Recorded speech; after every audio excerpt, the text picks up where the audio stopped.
And then, wow, our last storyteller before intermission, but please give her just as much energy as you ever have. Please welcome Karen.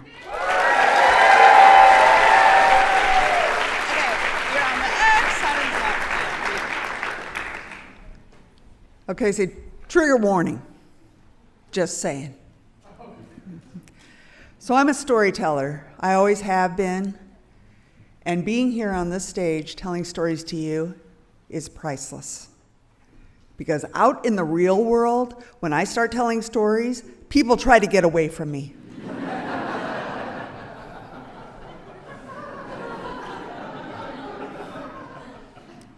So I'm at work, and I get a new office mate, Jake.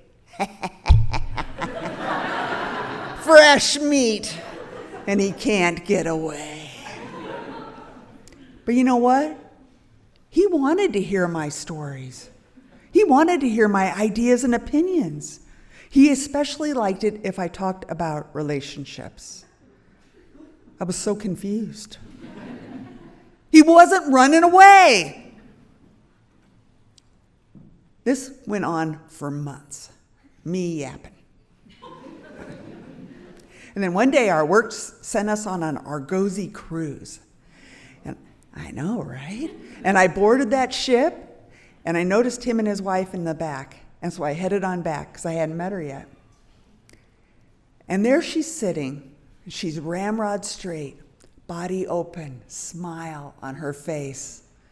She's on top of the world. And he's sitting next to her, completely closed in. I'd never seen anything like it in my life. And I'm looking at her and I'm thinking, how can she be so happy when he's clearly so miserable? And this is his work event, you know? And I thought to myself, although I never told him this, I will do anything this man asks me to, within reason. See, I could see in that tableau that he was in a very bad situation. And the reason why he was talking to me so much was because he was trying to figure out a way to either fix it or free himself.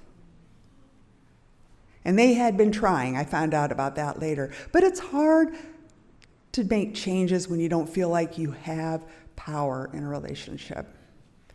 And Jake was a great guy. You know, he was intelligent, funny, caring, and worthy.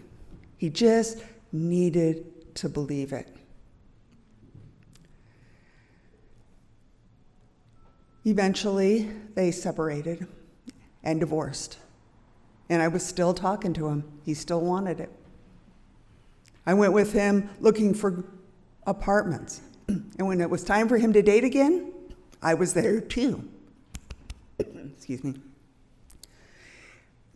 Hey, they had decided that their first date was going to be a stay-at-home movie night. Now, I would think tea would be better, but this is their date, right? And he wanted some movie suggestions, and one of the ones I suggested was called Little Deaths. The laughs in the audience tell you what they know what that means.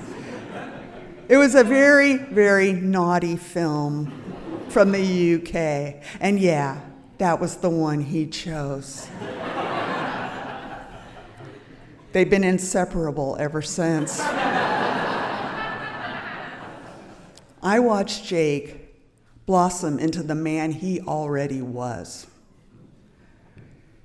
The two of them supporting each other, both of them ended up being highly successful. They live on the coast with a pool and a hot tub that's covered because of alligators.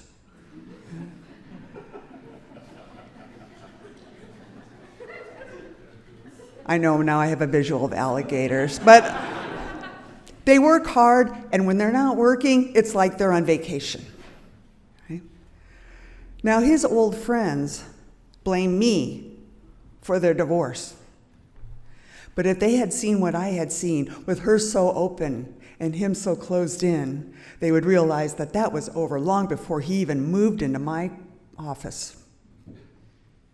I played merely a supporting role.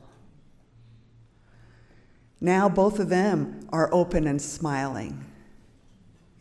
They each think that the sun shines out of each other's rear end. And you know what? That's the way it should be. I am so proud of Jake. And I am so privileged to have had some small part in his own growth. I'm a storyteller. And people might try to run away from me. But sometimes, just sometimes, a story is priceless. Thank you.